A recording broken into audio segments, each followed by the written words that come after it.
Okay, so I had to do a video on this, one of the biggest releases of the year, in my opinion, but I'm sure tons of people would agree with me. Breaking Bad, the complete series on Blu-ray. As you can see, the awesome set here. Looks like a barrel full of money. Really awesome set to begin with. You can open it up and looks like there's money inside, and it's pretty cool. And like there's a cool kind of collectible coin that you get with it. Looks like the Heisenberg. Very cool. And Breaking Bad on the back here.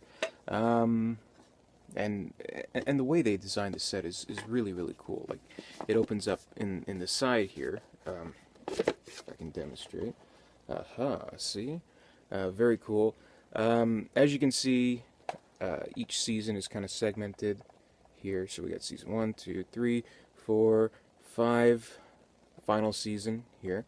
Just kind of give you an idea of, like, I'm sure you've seen like a million videos, you know, outlining this set. So I'm not going to go too in detail about that. But it's pretty cool because, like, as you can see, like the sort of, you know, discs are compartmentalized in these plastic little container things, and that's cool. And they make images, and they're held together, believe it or not, by magnets. I'm not sure if you can really see the magnets, but they're like little nodes here that hold everything together. Magnets, bitch! Magnets! So that's a nice touch. So really kind of top of the line set here. In its construction alone, like it's a little hard to navigate at first, but kind of becomes like second language once you get the hang of it. Of course, comes with a booklet on the inside as well. Good booklet. Has a very nice introduction by Vince Gilligan, creator of the series, and the man who tortured us all for 6 years. Oh my God. But it's a nice little introduction that he gives. I won't read it, but it's, you know, he just kind of, you know, thanks the fans and kind of explains why the show ended, when it ended, you know, how we wanted to maintain the quality of the show. And a great show it is, and a great Blu-ray set this is. Really impressive. I mean, you can get this for like it's $200 basically. Worth every penny in my opinion. Maybe impractical depending on your shelf space. I have it like on the top of my shelf, so cherish this very much. No DVD or Blu-ray set I cherish as much as this, other than maybe my Full House set, which is shaped like the house from Full House, which is so cool. But this set, worth it for any Breaking Bad fan, even if you own the seasons. Vince Gilligan, in his introduction thing, even jokes like, yeah, everyone's going to probably put them up on eBay now. And it's true, you should. If you're a Breaking Bad fan, you got to get this.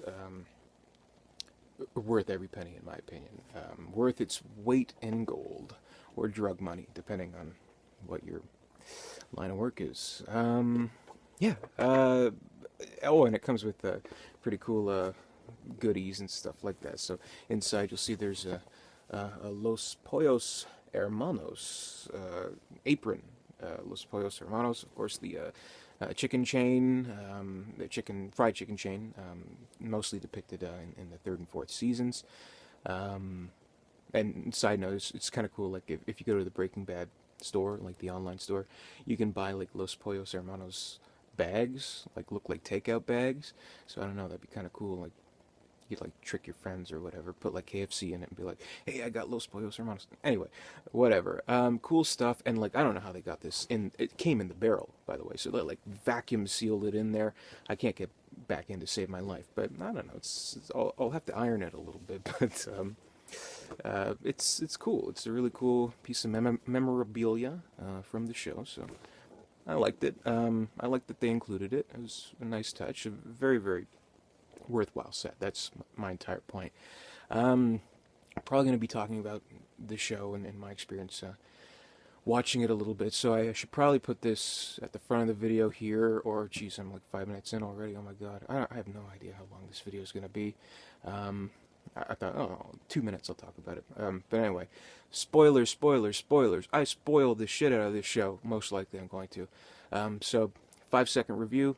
This is a great series. If you're a fan, get the set. If you're not, get the set.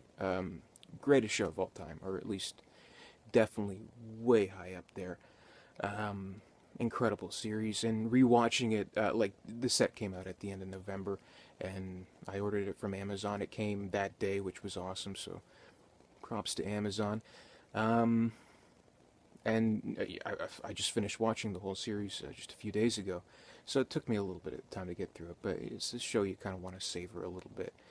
But the interesting thing is, like, the show, it started in 2008, so we're talking 6 years at this point. It feels both much longer and much shorter at the same time. Like, I feel like I just started watching it yesterday. But at the same time, like, the wait in between series felt excruciatingly long.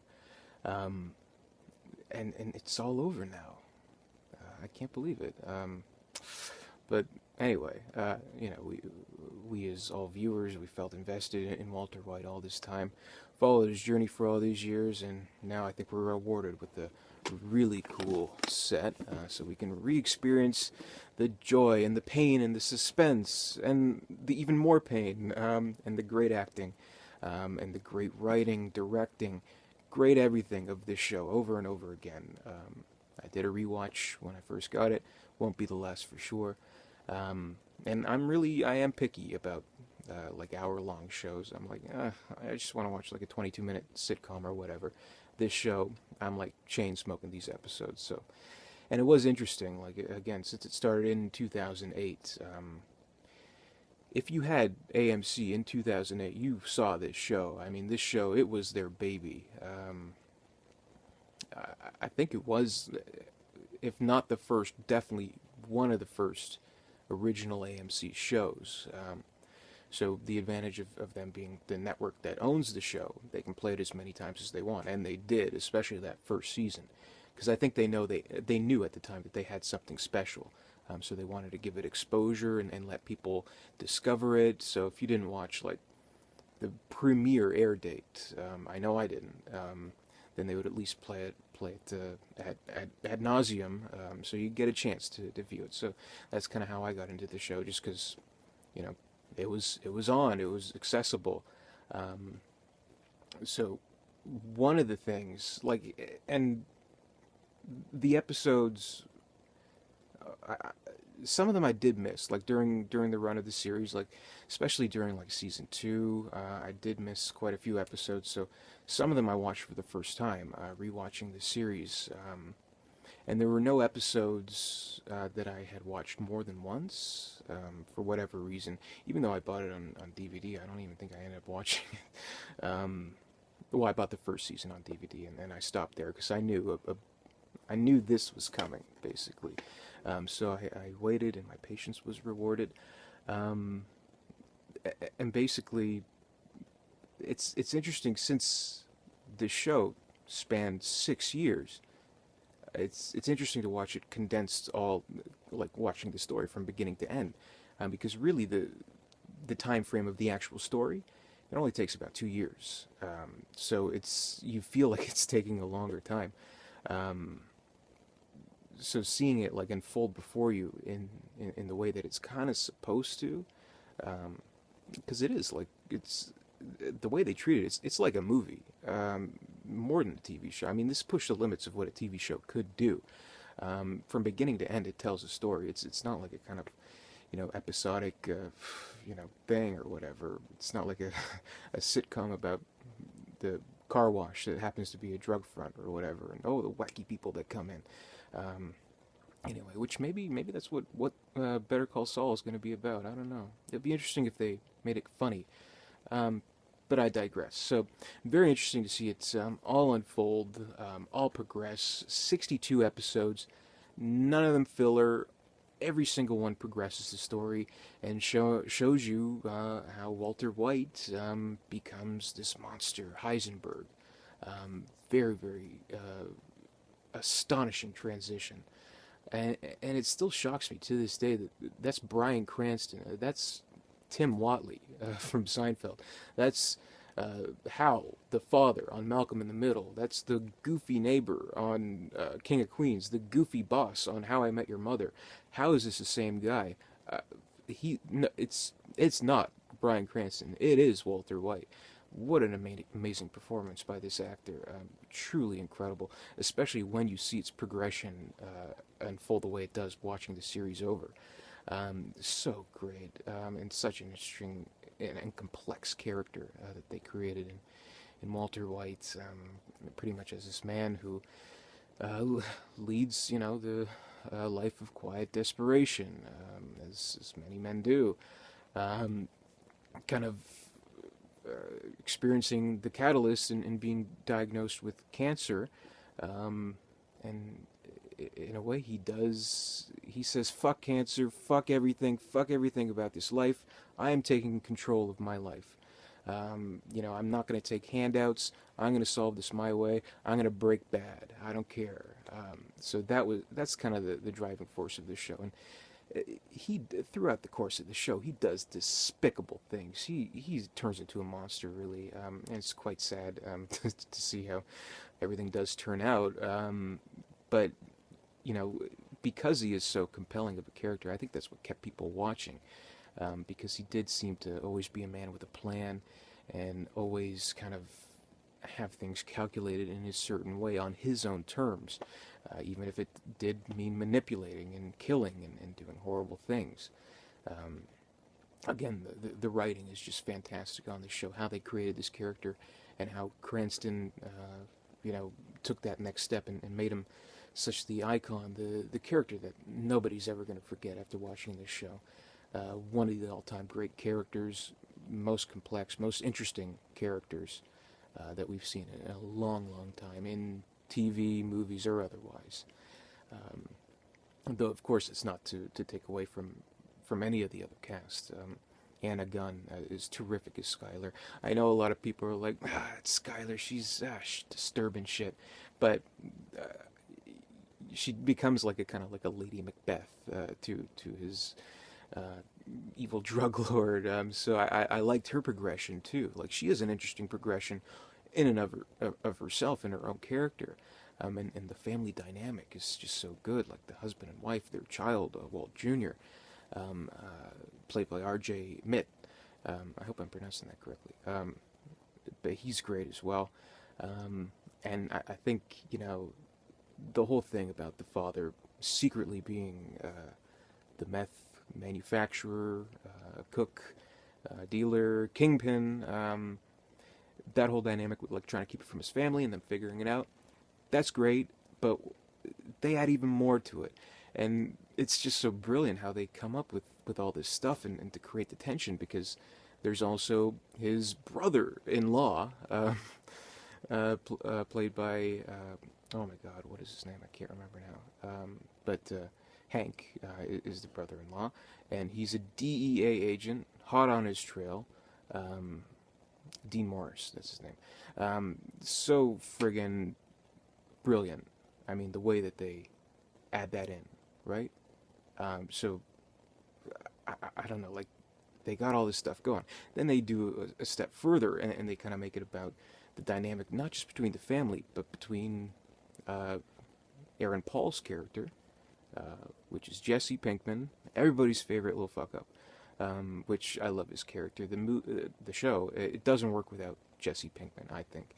And I had learned that apparently they were planning to kill him off in the first season, which would have been horrible, because there is the family stuff, there is the DEA agent brother-in-law stuff, but I think at the end of it all, it is mainly about Jesse and Walt and their dynamic and the weird kind of father-son thing they have going, and just how the strange progression of how Walt is trying to get into this world, and Jesse has the keys to this world, and then he kind of does a switch and he manipulates him, and he's the devil leading him by the hand and bring him to this dark, dark world. So there's a very interesting switch there, in the progression of the series, as they deal with like their own small time thing, then they get in big with big drug cartels, and then before they know it, by the third season, they're with this huge operation, led by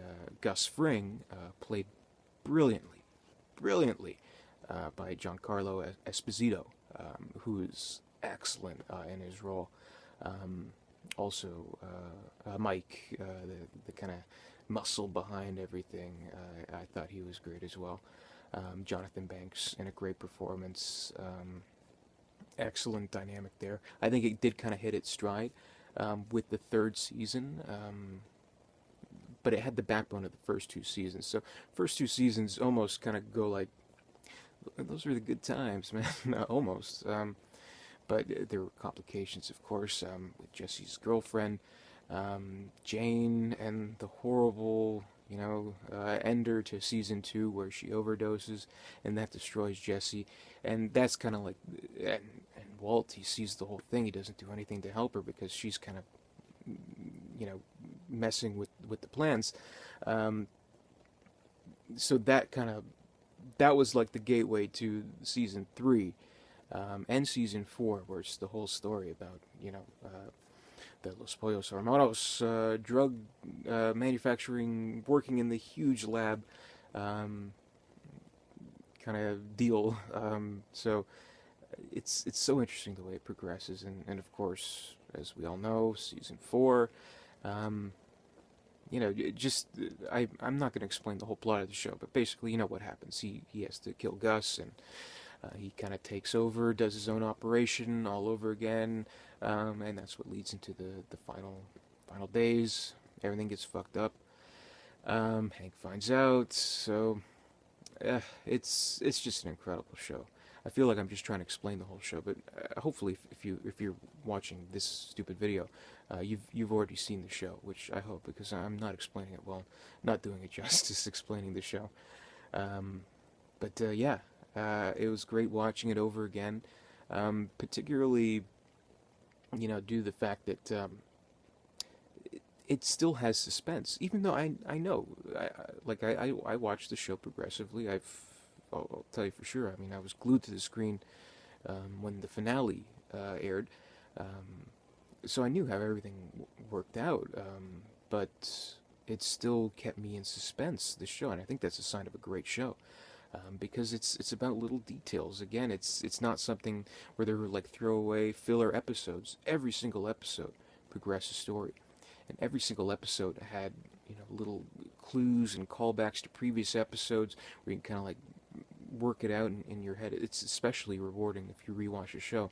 Little details that you missed that kind of connect everything. So you're like, oh, okay, yeah, that's what he did with the rice, and oh yeah, I can actually see Huel taking it. So that's pretty cool. Shout out to Huel, one of the best characters. He's still waiting there in the safe house. Oh my God, Huel, pick up the phone, call somebody, be safe. But yeah, and other little details too. Like the show, it does have violence. I mean, it's AMC, so naturally what they do. I mean, if you watch a movie on AMC, which maybe you should, maybe you shouldn't, they do tend to cut out violence and swearing and nudity and everything like that. But they really push the boundaries with violence that they could show on cable television, basically. And not just per se the graphic nature of it, but the fact that they made it wasn't violence for the sake of violence. Like, it always did have a crucial bearing on the characters' fates. So, especially if you watch the first season, the horrible conflict that Walt has when he has that drug dealer chained in the basement, and he's like making the list, like, pros and cons of killing this guy. It has details to it that's kind of like, in a way, like what kind of Francis Coppola described how he wanted to portray the violence in the Godfather movies. He wanted to add little things to it to make it memorable, and I think that's what Breaking Bad does, because you remember Walt killing that drug dealer, but you also remember the little details like the broken plate, and he discovers that there's a missing piece to that broken plate, and likely he has it and is planning to kill him. So that like sticks in your head, and other little details like just the fact that Danny Trejo, as another drug dealer in the show, gets his head put on a fucking tortoise and explodes. I mean, you don't forget something that messed up. Or even when Gus is killed. That little detail, like you see, like it's pretty, it's horrific, but it's kind of awesome. Like the explosion, like half his face is off, but then he like, adjusts and looks around, and then that's it.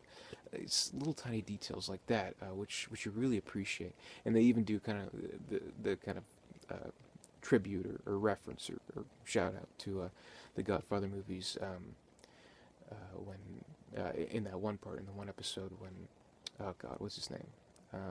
I fucked blank. Ted. When Ted slips and falls and all the oranges come down. So like oranges were always like a bad omen in the Godfather movies. So I think kind of it was inspired by any kind of crime movies. And they're, the thing is like the show is at least not, it is modest enough to kind of admit it. Like there is a scene in one of the later seasons, I think it's season 5, where the family's sitting around Walt with the baby in his arm, watching Scarface. So it's definitely something that they're not subtle about. Kind of the cumulative entries in this genre, in the crime, criminal, cop drama, that have inspired it. And like even like Hank's like, hey, I just rented Heat. Let's watch Heat. Meanwhile, it's about the cop and the criminal facing off, and little does he know he's facing off against his own brother-in-law. Oh God, so brilliant this fucking show. Wow, all leading to the final season, which is still one of the most talked about final seasons of a television show, and kind of like. Do you want to classify season 5 as this one big season with 16 episodes, or is it like 8 each, season 5 and the final season, technically season 6? Maybe, I don't know. It's up to you. But, I mean, basically, there's a year between the two, so for all intents and purposes, it feels like the last season is technically season 6. Anything that AMC can do to prolong the show, right? But, oh, man, and they just knew how to make a cliffhanger for a show. If you stop watching the show at season 4, kind of ends on a triumphant note. So you can stop watching there if you don't want your heart torn out, to feel really bad about everything. But that cliffhanger, season 5, when Hank is on the toilet, again, little details like that. They could have chose any way for him to figure out, but they choose him on the toilet, reading the book. That reveals that he is W.W., Walter White, Heisenberg, that Gale left to him, so he puts the pieces together. And that's the end of season 5, or the middle of season, whatever you want to do. The end of that particular year in which they decided to broadcast a series of episodes. And that episode, oh my God. Like, future generations that view this show, they'll be, someone could decide to start watching it now, watch Netflix, and go through the whole series in like 2 days, 3 days, whatever, a week, whatever. They're not going to know the agonizing weight of that season 5 to final season wait, that whole year, Hank sitting on that toilet. What's going to happen? Oh, that was brutal. Like, geez, that's something, unless you watch the series, like, live, when the series when it was new, you'll never be able to describe that horrible torture. Like, geez, that's something I'll never forget about this show. The horrible waits between seasons. Like, one day I'll probably have like a grandkid and sit them down and watch a show. Be like, I had to wait a whole year to see what happens next. And we'll say like, oh, I'm 5. Why am I watching this? And I'll say, shut up, Jimmy. But like the thing is, like, this show. It just is torturous. The way every episode, unless you watch it from beginning to end, I don't see the reason why you want to, kind of pick up and go. Like, it's absolutely crucial that you have to watch every single episode, in my opinion, because it works. The payoff is all the better. Again, leading into the last season, where everything comes together, and you kind of see what it all amounted to. And Walt is the man with the plan, the man trying to be in control. That's when everything just comes crashing down to him. Hank finds out, gets killed by the Nazi fuckers, including Todd, the horrible Todd, Meth Damon, as he's popularly referred to by fans. Uncle Frank, I think his name is. Fucker. He's Buck from Kill Bill. That's how I remember him. Same actor. Sorry, I can't remember his name. And Hank gets killed, and leaves Marie to like kind of gloat to Skylar after this whole thing. Again, sorry, I'm describing the whole series, but anyway, it all ends in the final season, and in the final episode, Felina, episode 62. It all comes crashing to an end, and I think it was a very satisfactory ending to the series, because Walt's family, they kind of abandon him, and rightly so, because he's a monster, pretty much. Again, he uses his own wits. He's not a brawn kind of guy. He's a brain kind of guy. So he comes up with the plan, a kind of loophole to get them the money. He is able to save Jesse, who they've had their ups and downs and horrible falling outs, but again, and that's, throughout the course of that final episode, he has his final moments with other characters. He has that great moment with Skylar, which is probably one of the best moments of the entire series, where he finally, like, the whole thing, throughout the whole series, he pretty much has the excuse, like, I'm doing this for my family. That's why I'm doing this horrible stuff, so I can raise money and support my family. And finally, in that final scene with Skylar, he just flat out admits, he did it for himself because he liked it. He was good at it. It made him feel alive, and that was kind of the moment that everybody was waiting for, which is just an exceptional moment. He's, waves his kid goodbye, but really what it was about was with Jesse and saving him and their final moments together, which is just saddening, and they don't even speak, which says a lot, I think. But yeah, great series. I love it to death. Breaking Bad. You gotta pick it up. You gotta pick this series up. I mean, what choice do you have? Even if you've never seen it, you gotta check it out. Highly recommended. One of the best series of all time. So I've been ranting on for about half an hour now. I think that should do it. Really, just shower this with Emmys for its final season, please. Bryan Cranston, Aaron Paul, everybody's brilliant. Great show. So, thanks for watching, and comment, rate, subscribe, and keep on Breaking Bad. Take care.